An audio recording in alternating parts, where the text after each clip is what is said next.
Happy Father's Day to all you fathers who really doing it. Because the deadbeats, they need to get it together. But that's why I'm making this video right now, is regarding the deadbeats. I've seen that come up often today in the various groups about deadbeat dads. And I decided I needed to put my 2 cents in it. Brother Eli Royster, I hope I'm pronouncing your name right, but you had posted a video with Sister Betty Shabazz. Well, I don't know if it was Sister Shabazz, but anyway, it was a sister that was speaking on how the feminist movement was not our fight, because we as a people, we still fight for the right to be an equal race, never mind equal sex. But I'm here to talk from the perspective of a female, because I am tired myself as a female of seeing how many women throw that term around about deadbeat dads, when really they part of the cause of the deadbeatness. Sister Shabazz had brought up how some of this the family breakdown in the African American family is systemic and has some racial components to it, like the welfare system only supports the mother and does not help the young man come up. And I witnessed that even myself, because when I recently had to use the services of a food pantry, the majority of the people there were not women and children, but men, because the government don't equally help us up based on gender. The mother gets the help based on giving birth. And that's part of the problem. That's part of the problem. We women contribute to the deadbeatness. And I wanted to speak out on that. We need to hold ourselves accountable for some of that deadbeatness. Because as women, we are in full control of our bodies and whether the sex go down or not. Unless it's rape, you ain't got nobody to blame for a deadbeat but yourself. Your poor judgment for bedding down somebody you knew way before you got knocked up wasn't baby daddy material.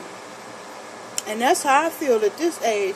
And I'm not saying this from a position of I know it all and I think I'm superior, because I made all the same mistakes. I got 3 baby daddies. I mean, I was married to one, so I can't really call him a baby daddy. And I married him in a rush, because I listened to my grandma talk about dog my aunties and my mother out from a religious point of view for having kids out of wedlock. So I didn't want to be one of those that had kids out of wedlock, but I simply married the first person who asked me, not without really knowing them. And so that's on me. Now, we didn't make it as a couple, but I did let him raise my daughter.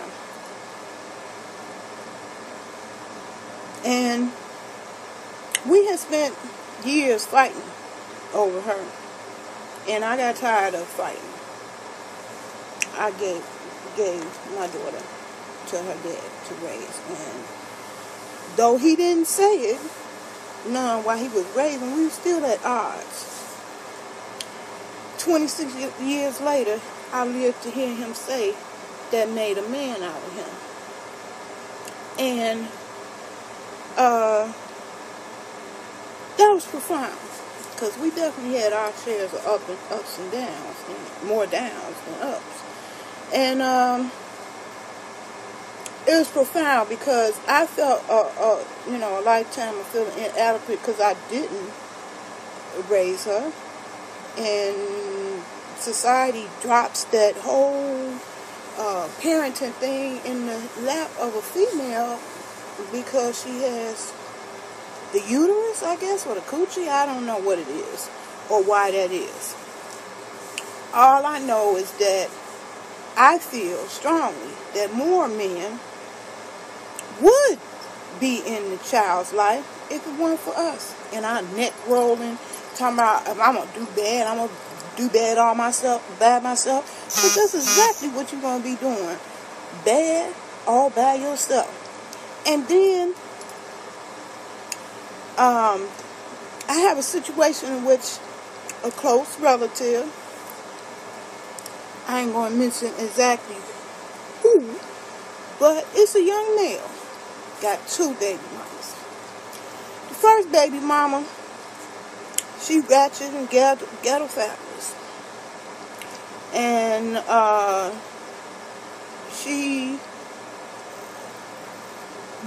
we found out genetically that the child was not his.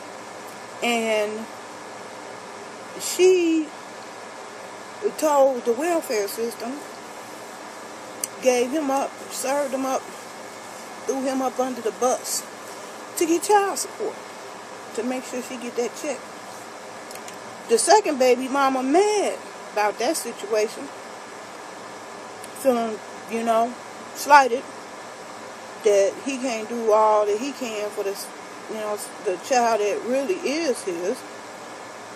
And it saddens me because this person confides in me and I don't be knowing what to tell them. It breaks my heart. It hurts me because the second baby mama denies him visitation and calls all the shots regarding the child. And women, you need to wake up. It ain't no such thing as you being the daddy and the mama. It's not possible. Me having raised 2 sons, that's what woke me up.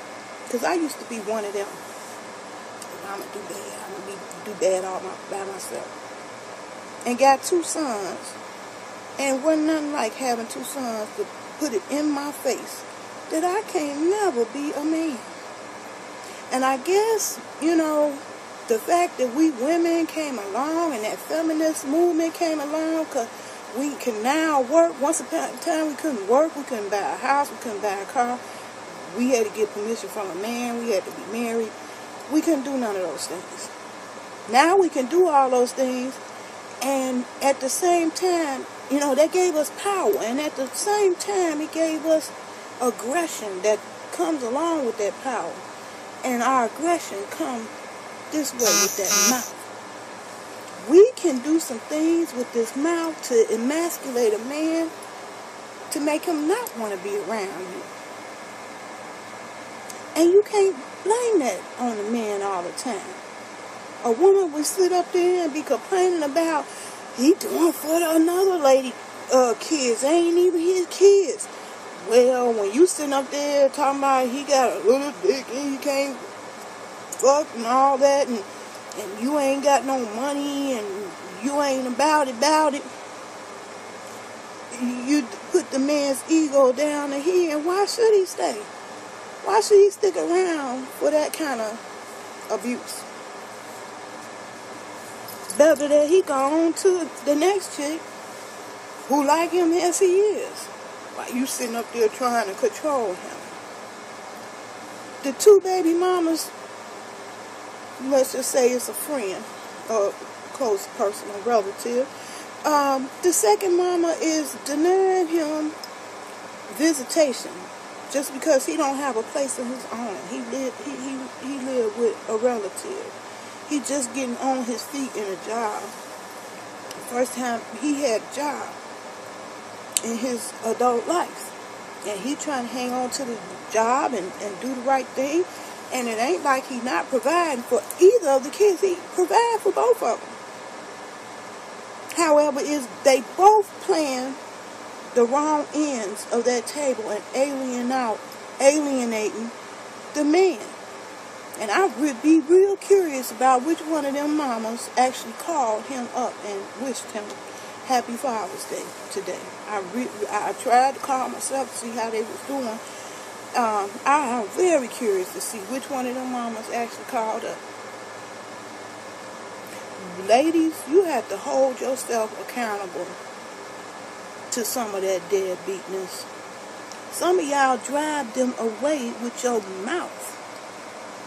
The mouth, we underestimate that. Things people say, they say sticks and stones won't break my bones, but words will never harm me. No, words are very harmful. And if you in there, neck rolling, oh, you ain't shit, you ain't this, you ain't that, what motivations a man to stick around? And it's not one single parent I know would turn down a babysit. If that's your child, not really babysitting technically. But so many of us take over the whole entire job of motherhood, really putting us in that martyr position, like I did everything, and think we better. How did you learn how to be a parent? All you martyrs out there. You learn by doing. You didn't get no instruction manual that was handed to you in the hospital when you gave birth. You learned as you went along. So how you think the man gonna learn if you don't give him a chance to learn? More of you mothers need to hand over the child to the father. Drop them off. We be so overprotective and judgmental, putting our emotions and feelings about the relationship between the man and woman over and above the child. Because he ain't feeling you, y'all ain't getting along. Now you want to say, oh no, you can't be around my baby. And how many times I seen women say that? My baby this, my baby that. Man, you can't have a baby by yourself. So it ain't never mine. Our child, our baby is what you should be saying. And I see that dynamic all the time. You can't judge a man by how good or bad he is if you open your legs to him. You got to hold accountability to yourself for your judgment for choosing to bed down with him. You can't spend the whole lifetime of the child dogging the father out in front of the child, because guess what? The child, first thing he gonna do is try to seek out the father to get to know him. And it's gonna backfire on you. He's gonna resent you for denying the child in their life. And all you brothers out there that's stressing, because I went through this with my male cousins, had baby mama drama. And they was pulling that financial card. When a young brother, trying to get on his feet, economic times is hard, jobs is hard to come by, there the mama is. You ain't doing nothing for him. You ain't, but they ain't in no better position because they collecting a check off the government too. How you gonna stand in judgment of a brother who ain't got a job? What you need to be doing, the brothers who going through that kind of drama, you need to be there. And my advice to them years ago, my cousins, was, if you can't spend the money, spend the time. Spend the time. I got a story about my sister. I got a sister who had planned this elaborate birthday party for her daughter. And she was mad at me because I was late. I didn't get there to the end.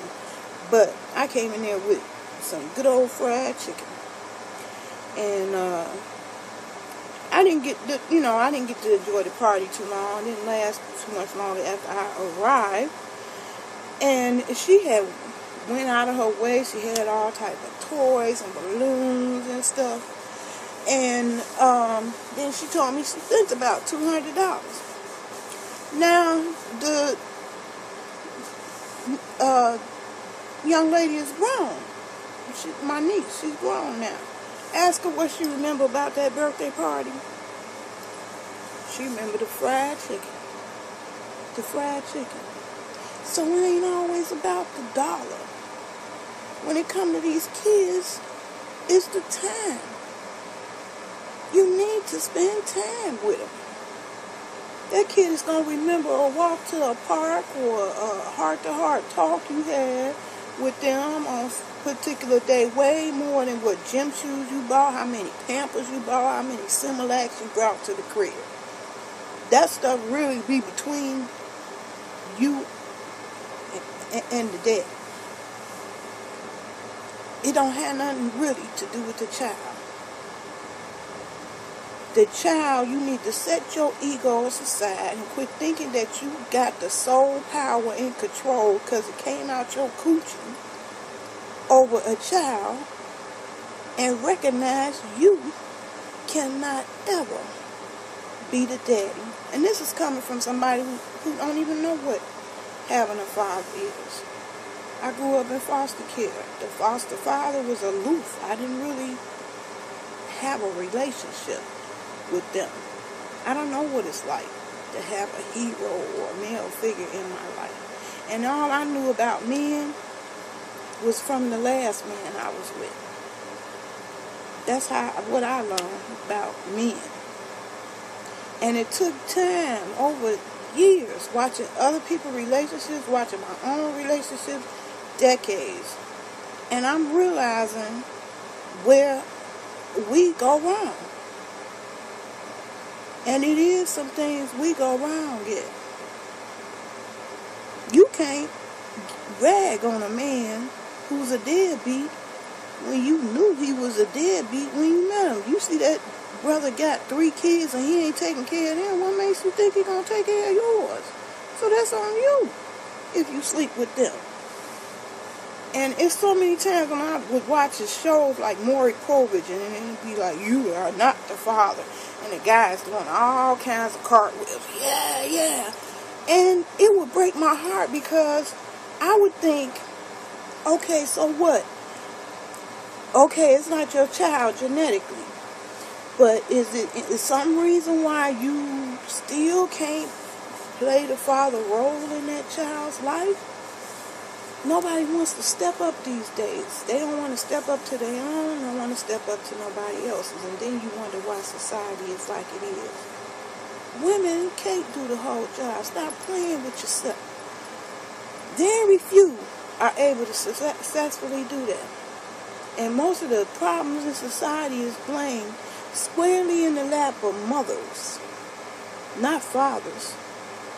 Single mothers who ain't doing the whole job. They patting themselves on their back for it, but ain't really doing the whole thing. And then brothers, don't get mad because women ain't acknowledging you and you ain't around. Why should they acknowledge you? This is an equal opportunity thing when it comes to society, and so many of our problems is systemic. You know, the welfare system should help both the young man and the young lady. Automatically, they put them at odds where she can't have a male in the household in order to get the check. It's a problem with that. And some of it is by design to keep us down and not be empowered. We should not be at odds with each other. So, my little 2 cents is, if you ain't ready to be a parent, you shouldn't be screwing. That's how I feel. I feel strongly. That's why I abstain. I'm in my 4th year of abstinence because it dawned on me. All that, laying and playing, it has consequences. It has consequences. And you can't get mad about some of the choices that you made. Sometimes a dad is deadbeat because you drove him away. You too controlling. You can't shut up. You got a tongue that's sharp as a knife. You can't compromise. You can't get along. It be on you, the woman. It ain't always the man's fault. And it's on you, the woman. If you lay down with somebody that ain't baby daddy material, who fault is that? You can't judge how bad a person is when you know, your judgment is off too if you chose to lay down with them. So be accountable. Anyway, that's enough about rants. Hope you all had a pleasant Father's Day and blessed Father's Day. I'm finna go finish off that chicken I put on the grill. We didn't do a whole lot, just little corn and some chicken on the grill. But I'm finna break it down. I'm a big girl, I'm hungry. Can't wait to chow down. Anyway, peace.